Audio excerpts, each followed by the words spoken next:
I woke up in the middle of the night on, I guess it was December the 26th, 1985, in a little room full of what appeared to me to be nightmare creatures. That picture is the beginning of contact between the ordinary human being and the visitors. When I walked out of Dr. Klein's office, I realized that it had been real. They were real. The government belongs to them. Hello, everybody. Welcome to Watch Mojo and the Unveiled Podcast. I am your host, Rob, and today's guest is Whitley Strieber. He is a prolific author of both fiction and nonfiction. His 1987 book, Communion, is one of the most iconic tellings of an alien encounter that's ever been written. It was made into a film starring Christopher Walken, and it's widely referenced to this day. So he joins me to talk about that, as well as his latest book called The Fourth Mind, and the general state of UAP disclosure in the world today. Hello, Whitley. Thanks for joining us today. Thank you. It's my pleasure. Why don't we get started with a little bit of background on yourself for anybody who isn't maybe familiar with your work or what you do. How did you get thrust into this world of aliens and UAP? Well, I was literally thrust into it. I woke up in the middle of the night on, I guess it was December the 26th, 1985, in a little room full of what appeared to me to be nightmare creatures. It didn't occur to me that I was abducted by aliens. What I thought was I was having an exceptionally terrible nightmare. I could not wake up, and there was an assault. Two things happened. Once a needle was put into the side of my head, and also I was raped with a machine that caused a sexual response or an erection. But no, I mean, it was not a sexy experience at all. It was something done to the nerves, and semen was removed from my body. I was beside myself. I had no idea where I was or what was going on, and I could not move. The next thing I knew, I woke up in the morning in my bed with this bizarre sense of having had a horrible night. And I thought to myself, I'd seen an owl in the house because these beings had these big black eyes. Over the next 6 weeks, I struggled with this. First, when I realized I had been injured, my doctor told me I had a lesion in my rectum. I called the Criminal Investigation Division to try to get, because I thought I had been assaulted. In other words, the idea of aliens had never even occurred to me, not then. I'd had some of this experience when I was a child, but was long forgotten. Not an abduction, but there was other things that happened when I was a child. And so I gradually came to the conclusion, after eliminating everything else, that it had to have been a real experience. A man named Bud Hopkins I had found his name in the back of a book about UFOs that my brother had given me. And understand, I had not thought about flying saucers since I was 12, and it just wasn't even in my mind at all. And so I read this book. It was a Christmas gift, and I wouldn't have read it, but I was remembering these eyes, and I was somewhere in the back of my mind was that if this happened and they really did look like that, then that was what it was. And sure enough, at the back of the book, there was this description of an event just similar to what happened to me. And so I called this man, Bud Hopkins, who was mentioned in the book, and he turned out to live just a couple of blocks from us in Manhattan. So we went to see him, and I still was very skeptical, and so was my wife, and he wanted to hypnotize me. And I thought to myself, here's an artist. I don't see any psychologist diplomas on his walls. So no, absolutely not. He proceeded to get me into touch with Dr. Donald Klein, one of the world's leading forensic hypnotists, and the head of the New York State Department of Psychiatry at the time, and who had proven his abilities in forensic hypnosis. And don't ever let anybody tell you hypnosis doesn't work. That's something that comes out of social engineering in the defense and in the intelligence field. It does work in the hands of somebody who knows what they're doing, and Dr. Klein certainly did. And me and Dr. Klein were both laughing about Bud Hopkins's ideas and theories until the hypnosis. And it was appalling, absolutely appalling. The tapes for it can be found on my website, actually, on unknowncountry.com. They still exist. And that's when it began. When I walked out of Dr. Klein's office, I realized that it had been real. They were real. That sounds like a horrifying experience. And how did that shape your worldview moving forward? Changed my worldview a little bit. Must have. Yeah.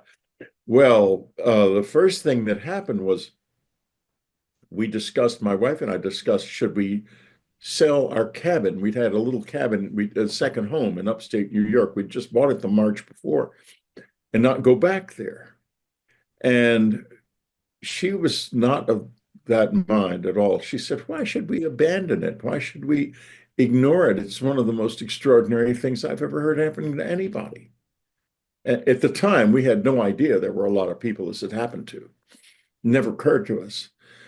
So I got to know Bud Hopkins and a few of the people who worked with him, and the other close encounter witnesses. We used to go to their meetings, and they seemed like a nice bunch of people. And Bud was a good, earnest man, perhaps a little bit in over his head when it comes to this, but who wouldn't be? So we did decide to go back to the cabin, even though we had at that time a 7-year-old child. It never dreamed that they would come back.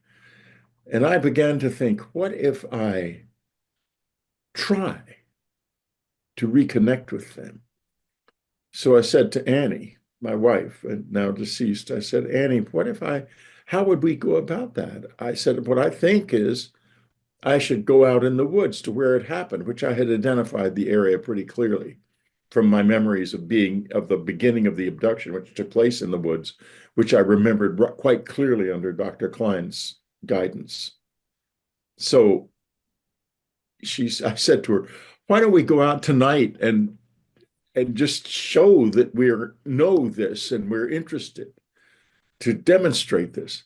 She said, well, it didn't happen to me, and I'm not going out there at night. No way. Anyway, we've got a little boy here. I can't leave him.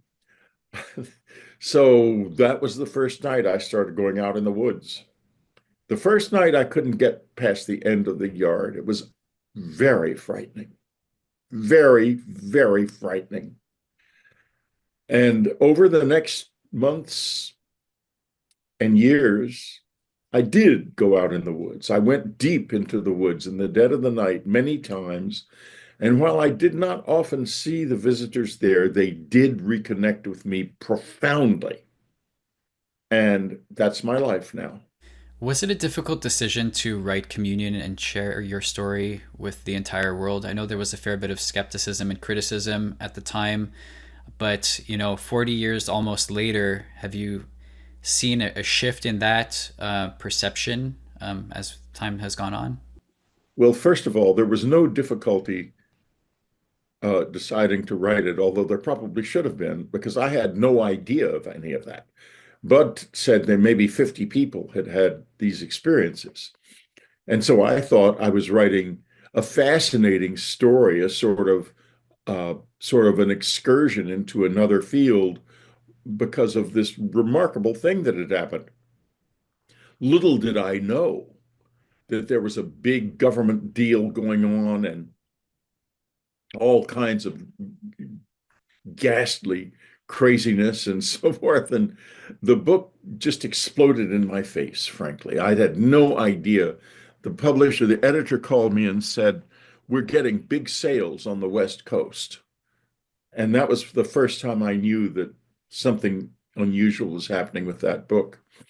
Now I understand that the cover, which incidentally the original is right back behind me. You can see it beside the picture of my beloved wife, um, who I left and died in 2015. In any case, uh, I that image right there triggered memories in hundreds of thousands, maybe millions of people around the world, and still does.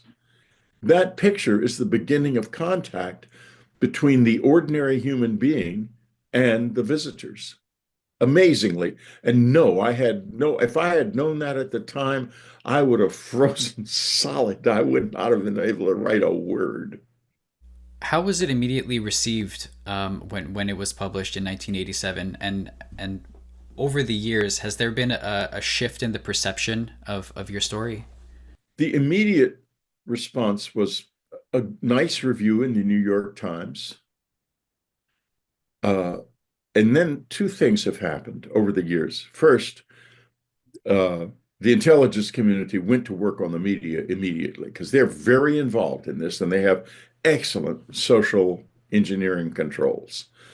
And before I knew it, there were stories all over the place saying lie detectors don't really work, which of course they use in the CIA all the time to vet their officers.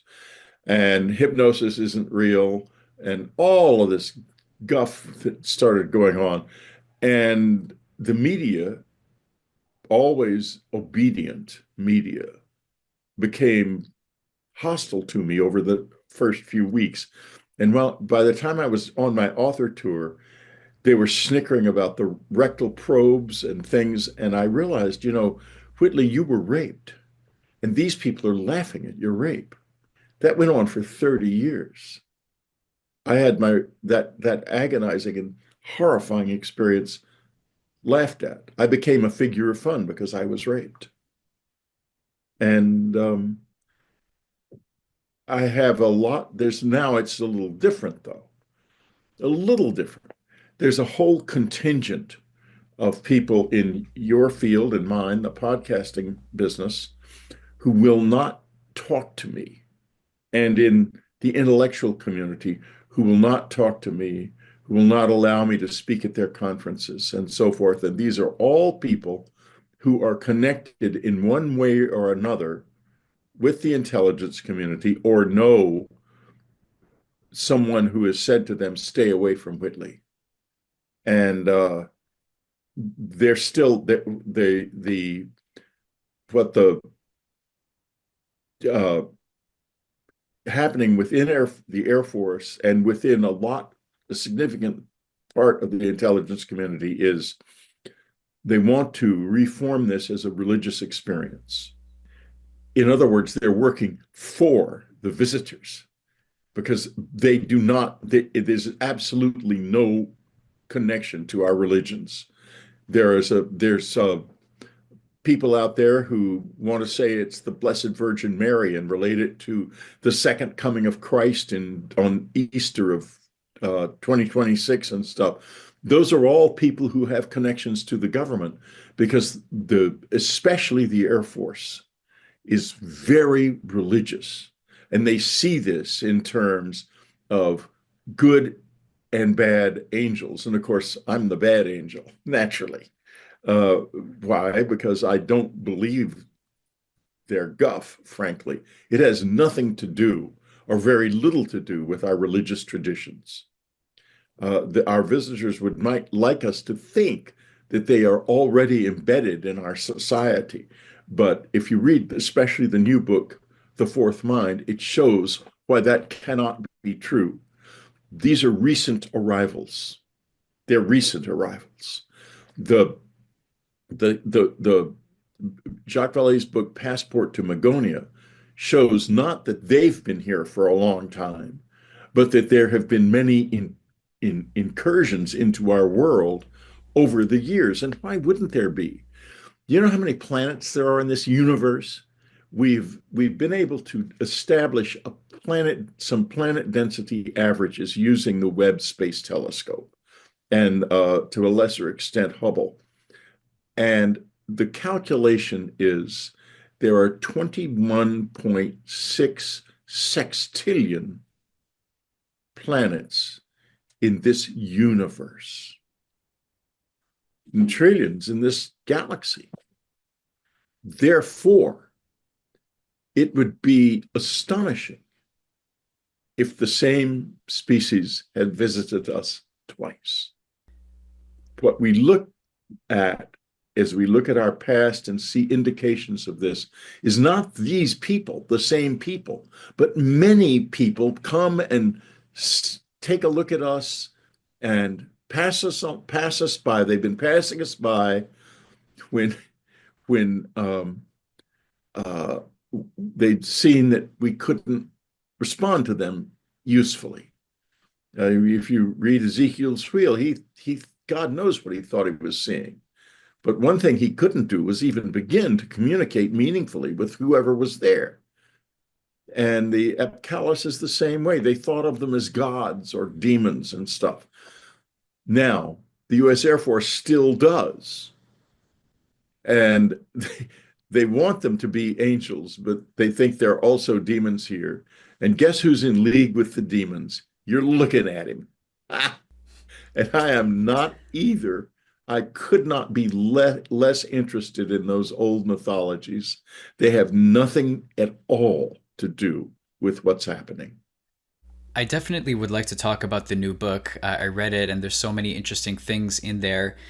But just to follow up on the point of the intelligence community wanting to relate this to a religious event, what would be the motive for doing that?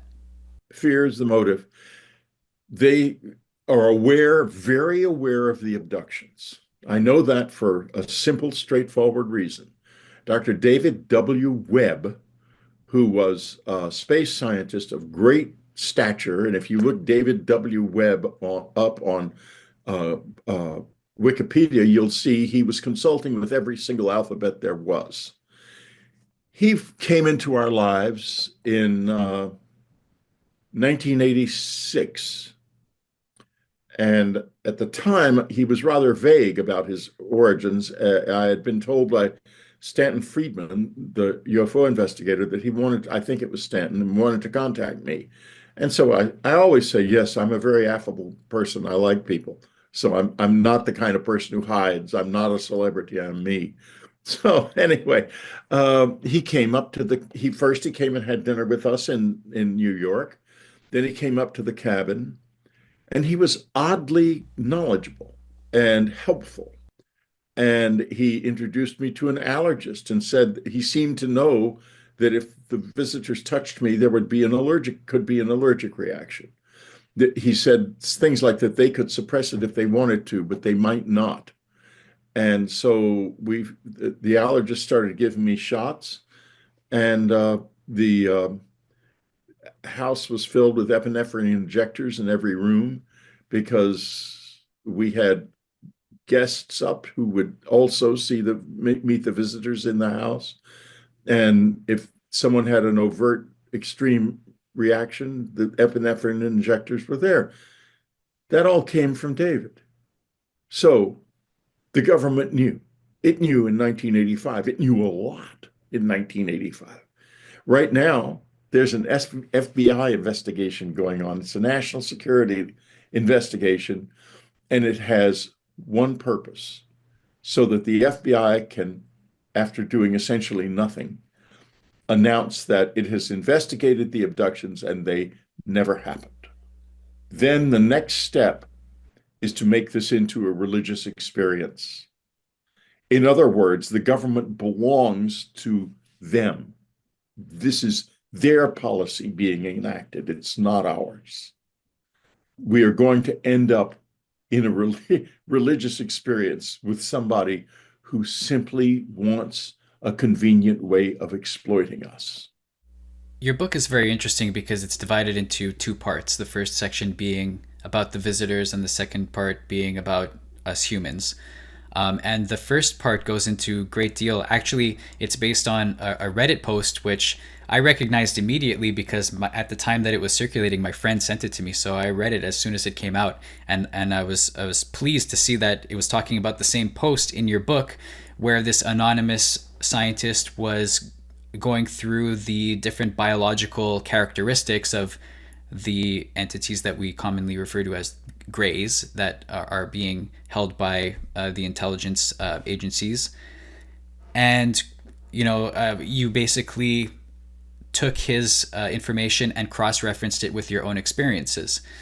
Yeah, can you elaborate on that a little bit? Well, someone sent me the Reddit post at some point. I have no idea if it was whether or not it was when it came out or not. Um, but I, as I was reading it, something jumped out at me. It was the means by which these beings evacuate waste from their bodies. It's very unique. And I had seen it done. I had watched them doing it and knew what it was. I had mentioned it in passing to Bud Hopkins, and he was so disgusted. He said, "That must be your imagination." And I just dropped it. Then there it is in the Reddit document. I'd never published it anywhere. No one had ever mentioned it. It's not anywhere in the literature. But there it was. And I thought, my God, this must be real.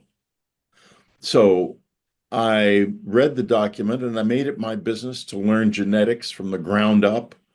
And I figured out the anatomy of the visitors and how it related. They had showed me at one point an eidetic image of one of them in my mind's eye, where it was like a television screen, and it showed it all of its workings.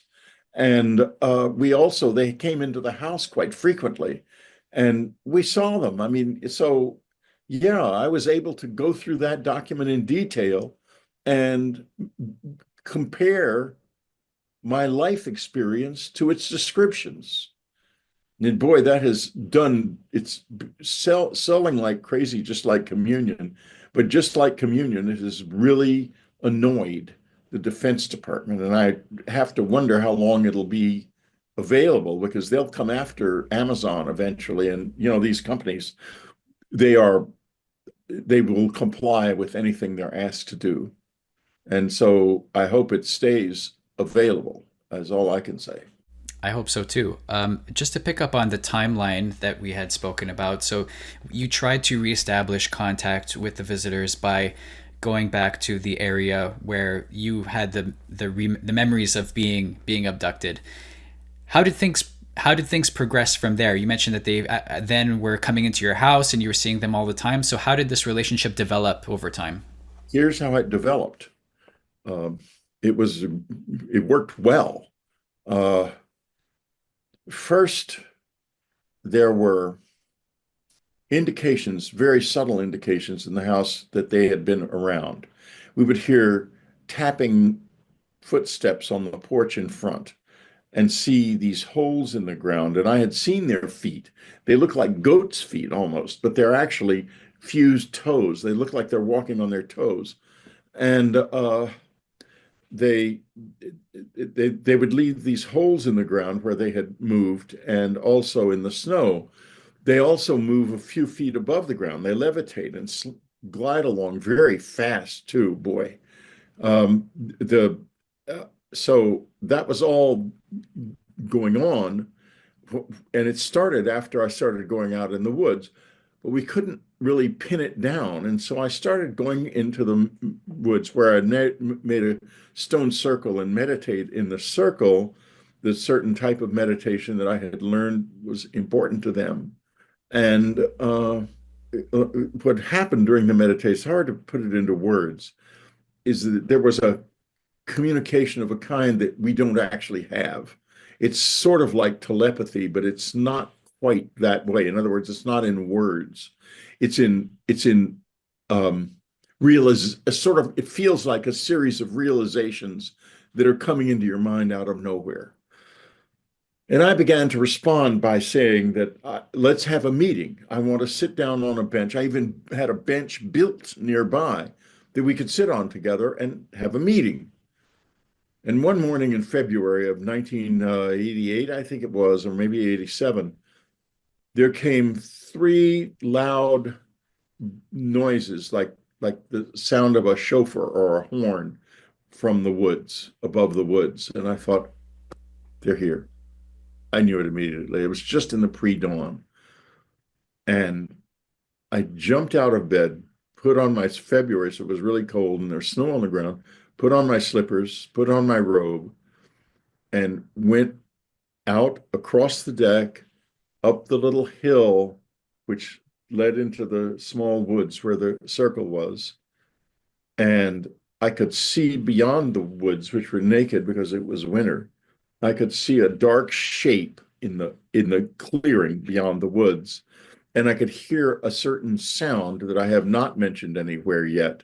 That is the sound that some of these devices make when they're idling. And so I knew that it was them, and I could see figures out there too. And I thought, it is them. They have come. And I was just about to just walk right down there. But because I stopped, I heard a voice, and this was a telepathic voice in my head, not like what I was talking about a moment ago, say, come on, come on. I have my limitations. I had a family back there in that cabin, and I'm not going to go down to meet that voice all alone in the woods by myself, completely helpless. And I turned around and went back to the cabin. When I put my hand on the doorknob, something very important happened that does figure in the fourth mind. 3 cries came from above the woods. Oh, oh, oh. And those sounds remain the most emotionally rich sounds of any kind I have ever heard. And they were delivered with such absolute perfection, in other words, in terms of the tonality, the gradings of the tones, and the distance between them, that I could not listen to music for a year afterwards. It all sounded like mud. We do not know in our world anything that perfect. Nothing. And when you are exposed to it, it's a profound change in your experience of life. I went on into the cabin. I went upstairs, and suddenly I was aware of an invisible presence. We had become very sensitive to invisible presences by then in front of me. We could, all three of us, myself, my wife, my son, and certainly our 2 cats, were quite aware that the visitors were often in there invisibly. So I tried to take my attention into my body and do this thing that I call the sensing exercise. That's a long story about that, but get to that if you want to. Anyway, immediately I found myself plunged into another reality. I was kind of gliding along, and I saw these sticks standing, beautiful, graceful sticks standing up. And I thought, what has happened now? Where am I? And I looked up, and I realized where I was. I had been a memory that was my mother's desk in her room when I was a tiny baby. I had been taken back in my mind to the moment that I first walked. The moment I first walked. It was incredible. And it ended after a couple of minutes, and I was back in my regular body, but I had experienced with an adult consciousness the moment I first walked. In other words, there had been a communication. Yes, you've failed on one level because you're here in the bedroom, not with us, but you have succeeded in that you have taken a first step.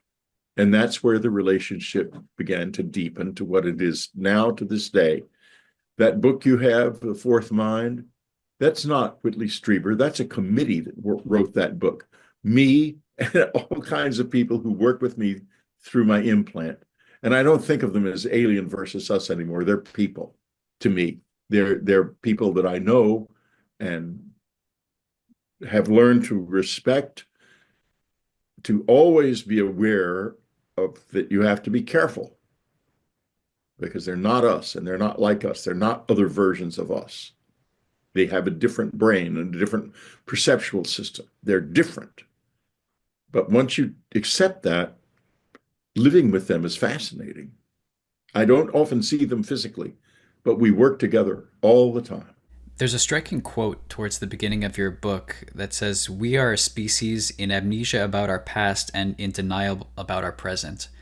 Can you elaborate on that, and how does that connect to the experiences that you've had? Yeah, okay. We're in denial about our present. Take something like precognition or telepathy or any of those unusual traits, which are also discussed in the book. Uh, Telepathy has been proven. It's been proven many different ways. Now there's the telepathy tapes of Kai Dickens and Dr. Diane Hennessy Powell.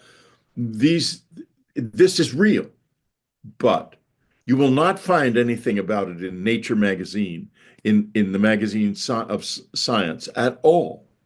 The reason is we can't go there because we have no mechanism to study. And this is not that I know many scientists who would love to figure out how to study this, but they don't. And they don't because they can't, what is it between two minds that connects thoughts? We don't have that mechanism. My suggestion has been, and I think would be a good place to begin, is what we do have now are more and more sensitive abilities to study genetics and to study the anatomy of the brain. And comparative anatomical studies of the brains of people who can do this sort of thing and who can't, and studies of their genetics is going to net us some kind of a physical baseline. And from there, perhaps we can get to the point where we can find some kind of a signal that we are able to detect. But until science can detect and measure that signal, it essentially has nothing to do except sit there and wonder, just like the rest of us. So that's the beginning of that.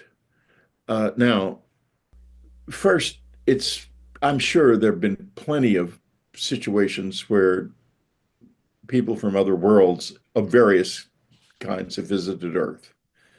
And it's never taken. In other words, nobody's ever stayed, obviously. Now, our visitors, the new ones, the ones that are here now, have big plans. I think they do intend to stay because when they came, or perhaps were sent, it turned out that we weren't dependent on seeing them through the lens of mythologies and beliefs. There were a few people around who could see them objectively. Not, unfortunately, our people on the inside who are almost uniformly seeing them through a religious lens. But as I said earlier, but people on the outside, like good scientists like Dr. Gary Nolan or Dr. Jacques Vallée, and academics like Dr. Diana Pasulka and Dr. Jeffrey Kripal. The two latter ones, by the way, Diana wrote a beautiful preface for the book, and Jeffrey a forward. These are academics, and they came late, and I have to republish the book to put them in. But anyway, they're there. So these are people who are not in amnesia anymore. What happened to us, though? Because if you look at the whole past, you see this planet is not just has a few things on it that we can't explain in engineering in the past.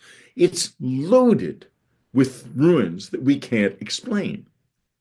It's loaded with them. And I go into that in the book. Why? Like one of the ones that people hardly ever think about, but which is extraordinary, is the artificial islands in the Carolinas in the Pacific, in the South Pacific, known as Nan Madol. This consists of huge basalt logs, which have been carved out of a quarry not far from where they are, and laid one on top of the other to the point that they become islands. Now, you think, oh, well, when the National Geographic sent a team out there, they found a fire pit from the 12th century and decided, well, it must have been the Polynesians in the 12th century who did this. I believe they've withdrawn that from their website because they have realized that a Polynesian group from the 12th century did not use canoes to take these blocks that distance. Maybe they could have done it with 2 or 3, but there are at least 750,000 of them there. So it wasn't the Polynesians. I could go on. There is Baalbek, where these huge stone platform exists. Of course, there's the Great Pyramid, and no matter how many hoops you jump through about how it was built, what you cannot explain is how a structure that large could have been sited so perfectly. We can't cite anything like that now. We don't have the skill. So that remains. You can say that the little cartouche of Khufu inside the thing, which very well may have been made by an Egyptologist of the period and not even ancient. You can say that cartouche proves it's Khufu's pyramid, but what it doesn't prove is how someone could cite that enormous object so skillfully. And you go across the planet, and there are many, many such things. Now, let's go back to before history. Let's go back to 12,000 BC. 12,000 BC, the ice giant is here. It's the depths of the Ice Age. The Laurentide Glacier stretches to the central United States. Canada is an ice pack. The glacier stretches into north central Europe, and most of Russia is ice. Human beings cling to life in the south. Something has happened, however, I'm sorry to be I'm just reliving it as I talk about it. It's coming to me in pictures, and it's a little hard to concentrate for that reason. So just saying, I wish the pictures would stop. So going back even further now, 30,000 years ago, a star explodes. We know it exploded because of what the gamma rays did here, which is that they caused a strip of land to all of the large ungulates on a strip of land from Southeast Asia through Australia died out. All the big marsupials died out. When people arrived in Australia, there were no more large marsupials. They were all gone because, unlike the small ones who hid in burrows when this happened, the big ones were just standing out there when a second sun appeared in the sky. This sun was sheeting the planet with gamma rays and killed a lot of fauna and probably flora as well. Then, fast forward again, 12,000 years, the physical debris, moving much more slowly from that supernova, arrives in our solar system. And suddenly, out of nowhere, the sun begins to explode with solar flares because the sun is very sensitive to objects hitting it. And suddenly it's being hit by all kinds of dust and meteors and chunks of ice from this solar explosion and what came from it afterwards. Meanwhile, the planets are also bombarded. And this is why the Earth is bombarded by micrometeorites. And this is why, as I was just about to say, you find the bodies of mammoths frozen solid with food still in their mouths. If you look into those bodies, you will find tiny bits of iron embedded in the bone. And that iron is micrometeorites. That's what killed them. They were sheeted with micrometeorites and just dropped dead. Millions of them. Then a fire started across North America because a lot of these meteors were hot and incendiary. And the result of this was the entire continent burned. We know this because of a geologic feature called the Black Mat, which stretches from the Rocky Mountains all the way into almost in places all the way to Canada and into New England. There was a fire, in other words, I'm in Los Angeles and we've just had a terrible fire. This was a fire that essentially consumed a whole continent, which was heavily forested at the time, and then the forest bled off into tundra in the north. You don't find the black mat in the tundra areas so much. Then something else happened. Something struck the glacier with tremendous force. And we know this happened because splashback from this strike created millions of little craters in the Carolinas called the Carolina Dells to this day. And these dells they're mysterious because there's no apparent origin for them. You dig into them, you don't find meteors. You don't find any debris. That's because the debris was ice and it melted. So then the glacier is broken loose and starts sliding down the Mississippi Valley. At that point, this is the beginning of what's called the Younger Dryas. The older Dryas had caused something of an increase in sea levels. But the Younger Dryas, not only did it cause an increase in sea levels, the glaciers falling all over the world into the water with such intensity caused immense tidal waves around the world. Sea levels rose 400 feet in a matter of hours, or days, I should say. Now, people say, well, there couldn't have been a civilization then. Oh, no. Well, we've never looked that deep for anything archaeological. Very rarely because it's so difficult. It's expensive as hell and hard to do. And where to look anyway? There's a few artifacts here and there, the Bimini Road and other things that suggest, and Graham Hancock has done excellent work in this area. But what happened was this planet was overwhelmed by a massive catastrophe, because then the next thing, as the Younger Dryas was concluding and warming up, there was melt. And the melt caused, I've got it wrong, by the way. No, I don't. The melt caused a flood that lasted over the central United States for about 1,000 years. This flood, when you dig down into the black mat, you find carbonized wood fragments and you find algae skeletons. This flood, it didn't last, like it wasn't not Noah's flood. It was much worse. The area became a gigantic lake for 1,000 years. Through all of this, the skies were continuously alight with auroras that probably covered the entire planet as debris kept striking the sun and causing it to flare.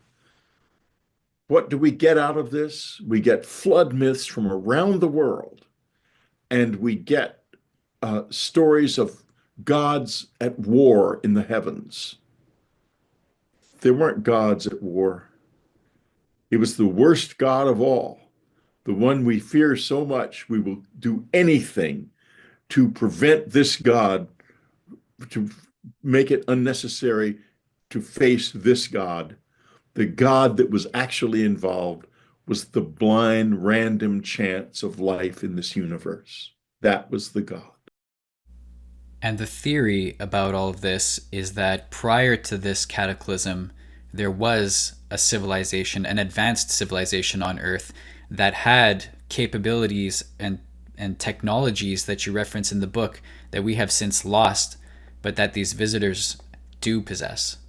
The epigraph to the book is a quote from Chan Thomas, the author of the Adam and Eve story. The Adam and Eve story remains to this day partly classified because it is about our distant past and its significance for us now. 2 weeks ago on Dreamland, or I don't know when you're going to record this, but recently I should say on Dreamland, I did a show with a man called Peter Robbins, who was he's a UFO investigator, and he has methodically collected hundreds of images from the moon and Mars, which have been airbrushed out. And you can see here and there in corners behind the airbrushing that there are structures that NASA is hiding from us. Some of those structures may be new, but some of the things that haven't been hidden are clearly structural in nature and ruined and very, very old. I think the truth is this. We had at least a solar system-wide civilization. It was destroyed by this event. And maybe there was a war of some kind. I don't know. I couldn't discount it completely. But we entered a state of amnesia from the sheer shock of it. This went on for 1,000 years. There was generation after generation of human beings who did not know anything except a world in upheaval.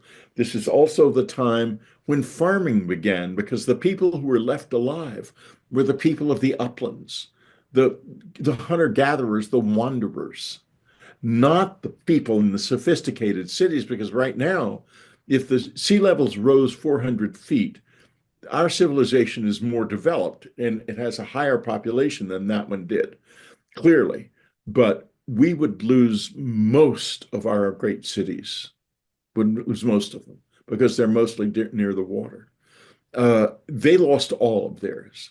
There are places here and there. There's Rockwall, Texas. There's a strange wall, and there are walls that have been found in places like Kentucky and around the world, very deeply buried, suggesting that a long, long time ago there were structures there of some kind.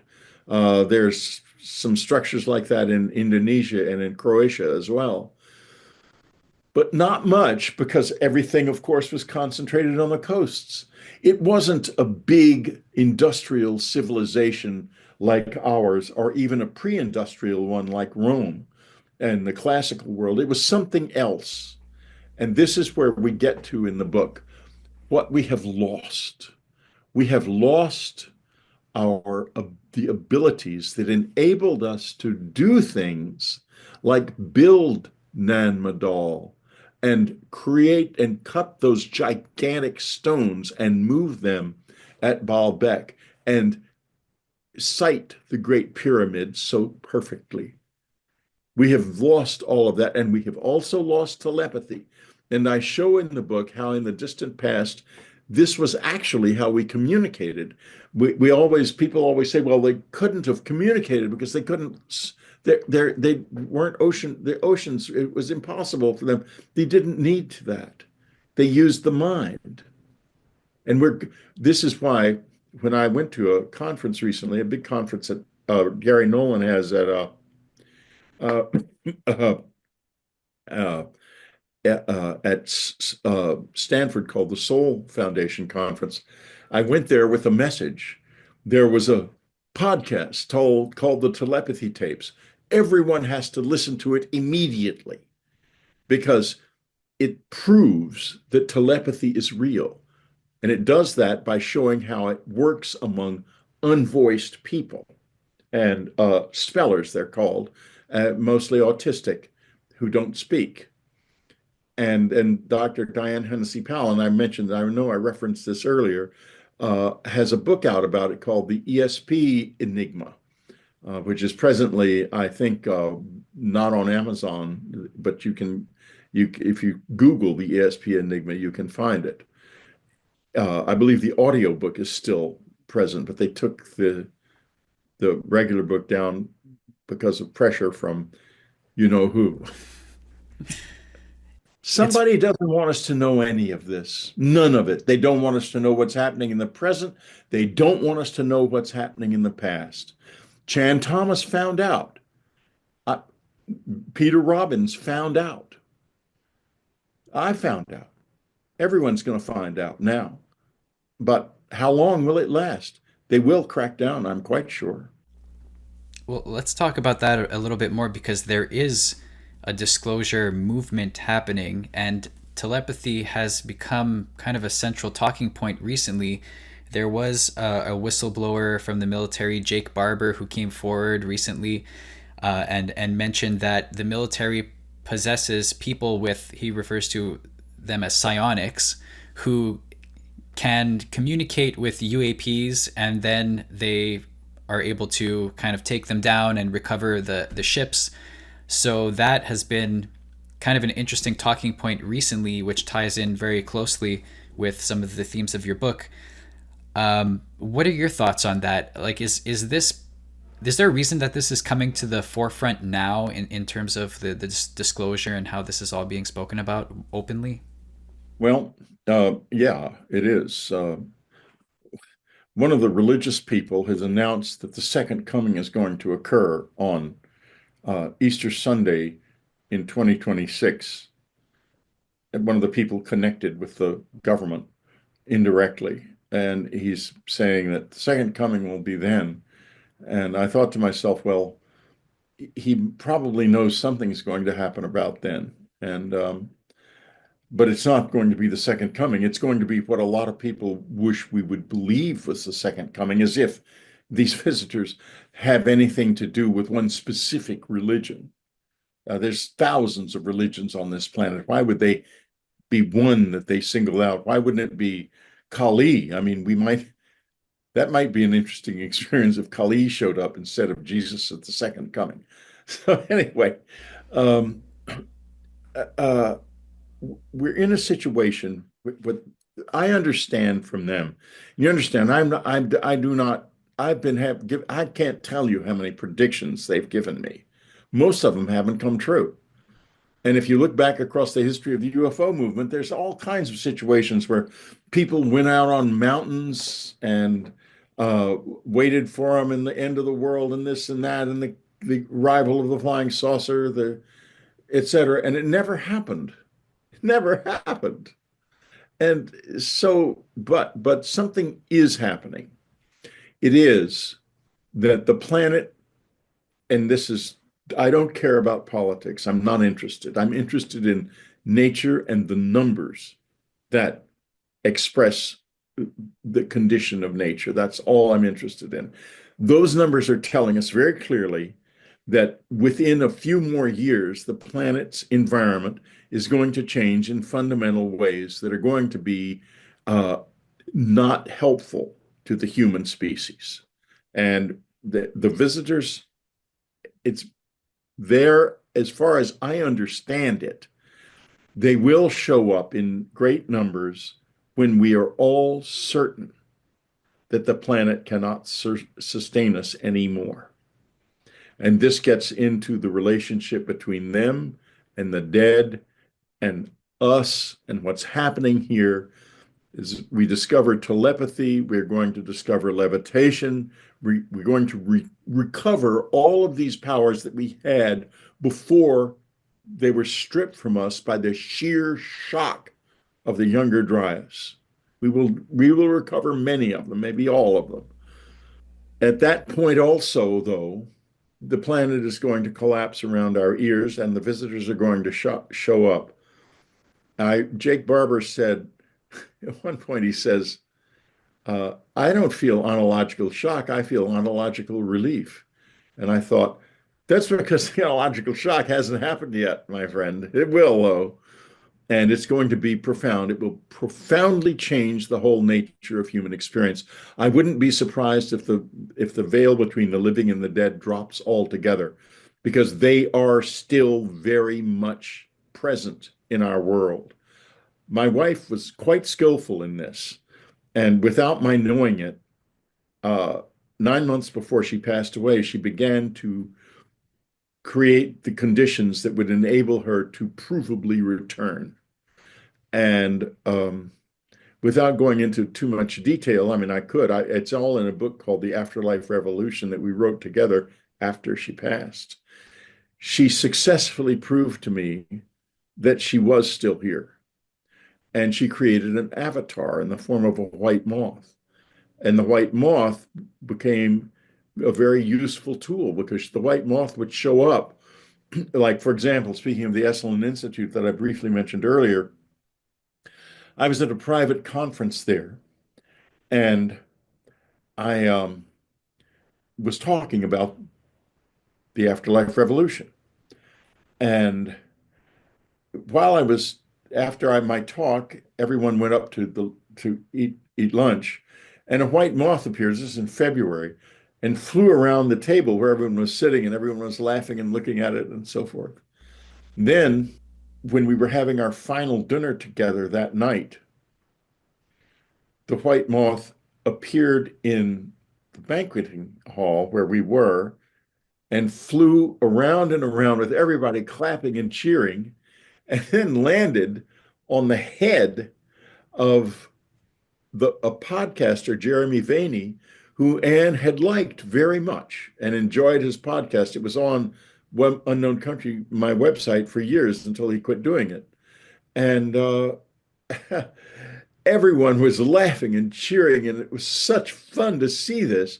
Then it ascended into the air, flew into the middle of the room, and just disappeared like a magic trick.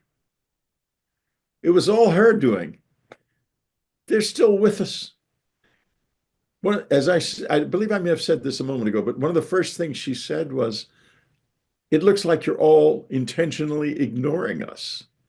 Well, we're not going to much longer. We're going to have to turn around because we're going to be in an extreme state of stress with the visitors showing up and the planet collapsing around our ears. We will find a new mankind.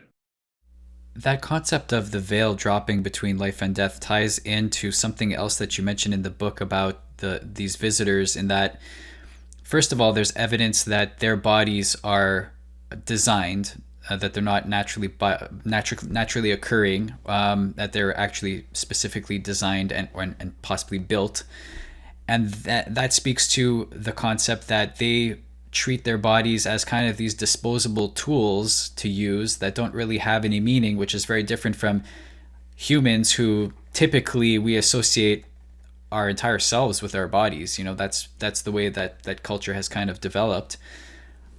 I guess my question is, I have several questions about this, but what can you say about their attitude towards death from what you've observed, based on the way that these bodies that they use to get around here, how they're made and how they're utilized? Okay, well, first, the bodies. The ones that we have possession of that I know of were at Fort Detrick at one point. Whether they're there now or even still exist now, I don't know. Because if I know the Department of Defense, it's busily destroying everything it can so that people can't find it. Um, in any case, the bodies at Fort Detrick were non-reproducing. In other words, they didn't have sex organs. Therefore, they were manufactured in some way. They were partly biology and partly robotic. Um, there are others that I have also met who do have sex organs. At least I've met a woman who did certainly have sex organs. And the so there's two levels at least. Now, I can tell you this, when they lose a body, like these guys who shoot them, call them in, then shoot them down. You know what that is? We don't understand it. We think, oh my, we can do this. This is cool. Uh, I had John Blitch on Dreamland. That he's one of the people who are speaking out from within the government a few weeks ago, and John was talking about how they could do that. And I said to him, you understand what's happening is this. In my book, A New World, I explained how the visitors had communicated to me that we needed to be able to defend ourselves from their level of intrusion, or they couldn't really deal with us. They couldn't treat with us. They're trying to get us to the point where we have a, a viable presence. What happens when the telepaths in the military call them in and then they shoot them down is they're in a training program that they don't know as a training program. They're learning this, and what they're shooting down doesn't matter at all. And it also results in us obtaining materials that we can use to further our technological understanding. In other words, these shoot downs are actually gifts. And if there are bodies involved, which there probably are sometime, it's always these little non-reproducing bodies, which are like when one of the visitors would show up, the tall, 5 foot tall ones would show up at my house. Uh, she would often have a whole bunch of little ones around her, and that she communicated to me that this was the good army, and they were they were all inhabited by her at the same time. They were all the same being. It's just that she had all these avatars that she could send out into dangerous situations that she was curious about without worrying about getting herself killed. I would think killing one of the biologically complete ones would be very unwise. The others, the little ones, they don't care. It pisses them off because they lose something in there. Obviously, I mean, they have manufacturing and they have an economy of some kind, just like we do. And so something that had took work to build is destroyed, and doesn't make them happy. Something else that have been wondering about since reading your book is just you mentioned that it hasn't they haven't necessarily been here for a long time. Like there may have been isolated periods where different groups have visited Earth, and that we're experiencing visitation from one kind right now. But to your knowledge, is it really like one species of being that is inhabiting Earth right now along with us, or are there many kinds? Are they non-physical and creating these physical bodies so that they can interact with us? Like what kind of beings are we actually dealing with here? Okay, I can tell you about three different types of being because I've seen three different types of being and interacted with them. I've seen the grays, uh, which are the most familiar ones. I have had one encounter with two tall whites and one encounter with a child of a tall white, of the tall whites. And I have had one encounter with what is known as a Nordic, which is a very pale but essentially human-looking person who was voiced. The uh, I don't know if the tall whites are voiced or not. The grays aren't. They have no vocal cords. They have no syrinx, which is what a bird uses to make notes. That's why I heard only three very complex, emotionally complex cries. That's the only sound they can make. And this relates to the spellers. The spellers are telepathic because they don't have voices. The grays are telepathic because they don't have voices. But the difference is this: the spellers are an isolated community in a in in a voiced species. The grays are an unvoiced species that is generally telepathic. And it is a very different experience to get close to them in the mind because there's only essentially one of them with many, many different shadings of personality. Uh, and but it's very, they don't have war with themselves ever, but they might become very aggressive if they're uh, prodded from the outside. Where did we start here? I've gotten a little prolix. I apologize. Right. I was just wondering about, because we had mentioned that their bodies are more or less like avatars for themselves. Does that mean that they have non-physical like presence that Okay, all right. Well, I'll tell you what I think.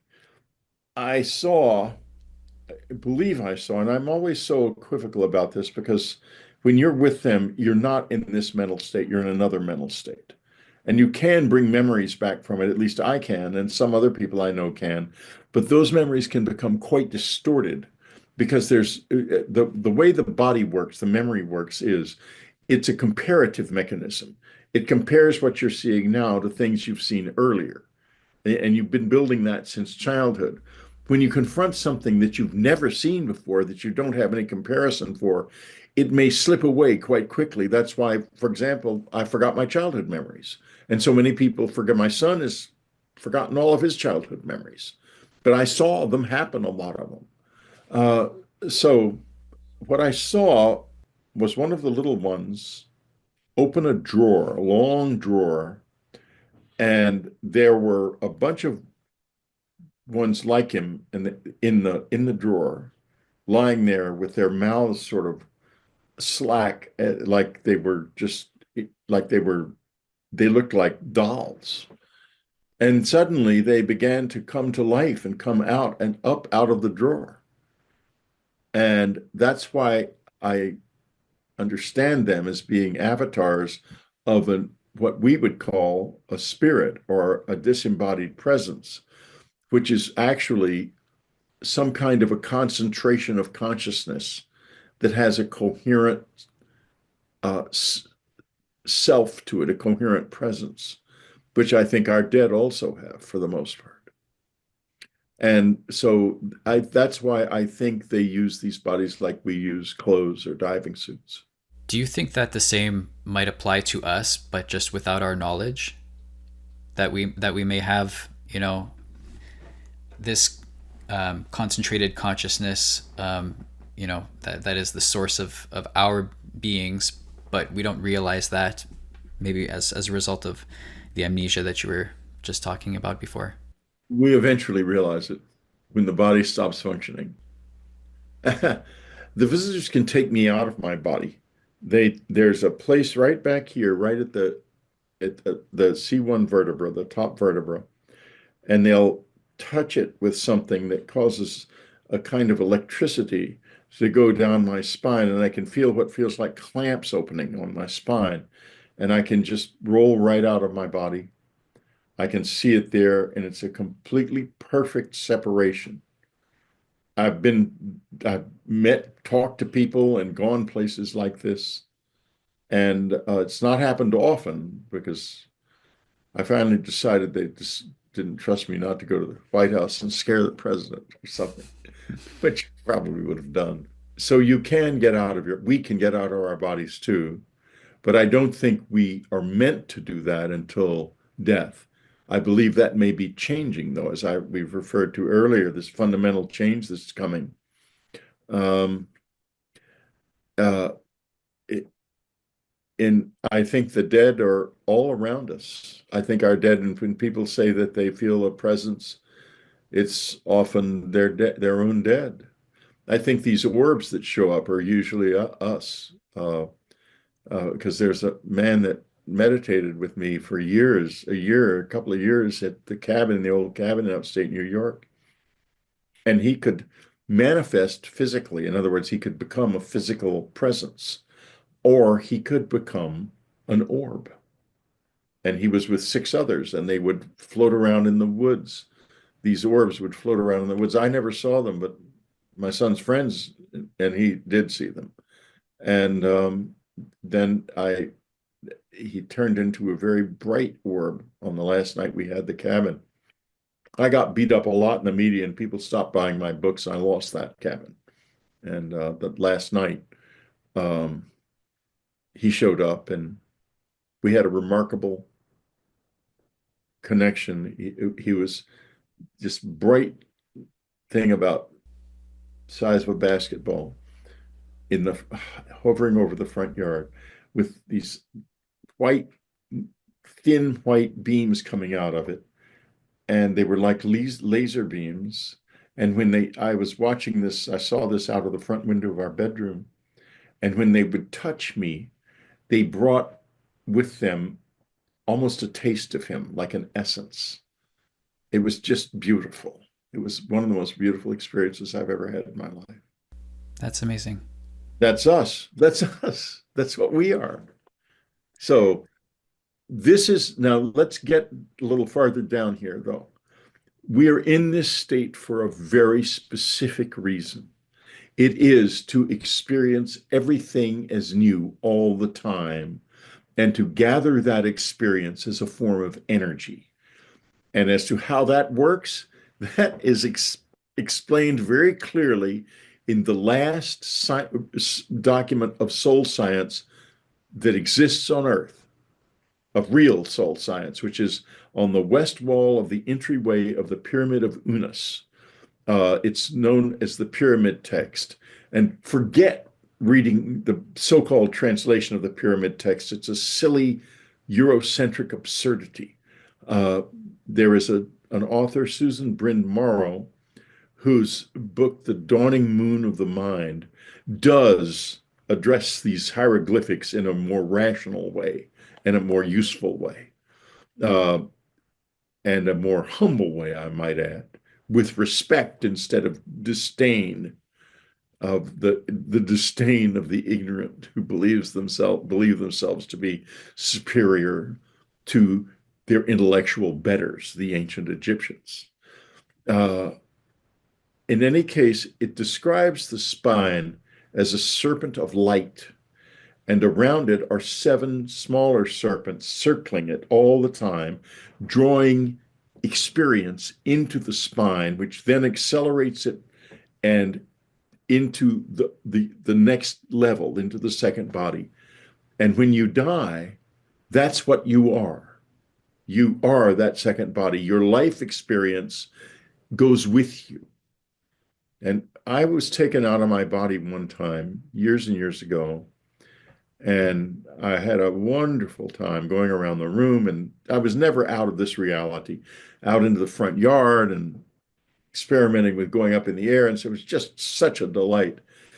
But when I came back and I was beside the bed looking down at my body, I thought, wait a minute, nobody told me how to get back in. And so I'm all alone here with this now. Typical of the Greys, they get you out and then they go, you're on your own. They don't tell you anything about getting back in. So then I noticed when I stopped moving, I slowly started drifting downward a little bit. And I knew then that it was because my soul was a little too heavy. Finally, I thought I'd lay down in my body and I just sort of slid out of it. I kept sliding out of it. And I thought, oh no, Annie's going to wake up in the morning with a dead body beside her. Now what? Then suddenly I saw this vivid image from my childhood of my dad mowing the lawn. And he looks up and he says, when are you going to come help me? And I'm back in my body in an instant. It didn't take anything except dad and the lawnmower. But here's the thing, that little bit of weight, if you read the 42 laws of Ma'at, you will find how to die as the Egyptians wanted to die, lighter than a feather. So you will ascend. A vast amount of Christian, Buddhist, Hindu, Shinto, Zen literature, in fact, of all world religions, is about that. How do I die without any connections left to the earth, to my life? How do I die light as a feather or lighter than a feather? Annie was a master, frankly. She would be really pissed off hearing me say that, because she used to say every master that isn't hidden isn't a real master. I said, what about Buddha? And she said, he's hidden. He's still hidden. And that's true, because Buddha said, uh, no images of me. But if you go to Bodh Gaya in India, the first thing you see is a 150-foot tall statue of Buddha looming over the Bodhi tree. So Buddha is still hidden. In any case, she said this: enlightenment is what happens when there is nothing left of us but love. Those are extremely powerful words. The love she was referring to was not sentimental love that we have in our daily lives. It was what's called objective love, which is the urgency that began the universe in the first place. It's the urgency of God to create. This is what we have to find in ourselves. This is what inner search is all about. And you can find it easily. Meister Eckhart, the 12th century German mystical philosopher and theologian, said it best: God laughs and plays. You find your laughter. We were in the Gurdjieff Foundation for a long time, and that's a foundation founded by an Armenian mystic called G.I. Gurdjieff, who had a lot of fascinating ideas, but unfortunately, like all things like that, it's kind of in decline, in my opinion. Although if you're interested, you can go to gurdjiefffoundation.org and you can find it and explore it. They don't laugh. Annie used to say, I'm not going to the meetings because they don't laugh. Laughter is the beginning. When you laugh, you're beginning your inner work. Laugh and play, she would say, laugh and play. That's how to become enlightened. And if you read the works of Buddha, he didn't do it that way quite. But that was what she said. She said another thing, and this is so deeply freeing, and I do wish more of our politicians would take it to heart. I asked her, what is compassion? Because I always wonder about that. And she was so compassionate. And just naturally, I mean, she knew just how to be compassionate. And it wasn't always pretty. It was sometimes her compassion blew people out of the water, frankly. And she said simply this. She said, each of us is all we have. Each of us is all we have. And when you think of that, I look over at you. You're all you have. You know what that makes me feel? It makes my heart fill with a feeling of regard for you and hope for you and interest in your life. I can do it for myself too. I can do it for anybody walking the street. Those few words change your life. Each of us is all we have. And I say to your audience, look at others and think that in your mind. That person there is all they have, just like me. And suddenly the most awful people come to seem deeply human. That is a profound message. Yeah, I think that's a fantastic way to end it. I hope that everybody feels that message the way that I do right now, because I think that's very important. Yeah, I saw it in your face. You got it. Yeah, I do. Whitley, I want to thank you so much for sharing your stories with us. It means a lot to me. I all I want is to have these conversations and expose them to more people, so that we can all share this experience together in a graceful way, as opposed to in a fearful and troubling way. And I think that, with stories like these, we're accomplishing that. So I want to thank you. Yes, we advance on story. That's our Jacob's ladder is stories. Absolutely. So for everybody who watched, I want to thank you as well. We'll be back soon with some more interviews. And until then, take care, be well, and stay curious, everybody. Take care.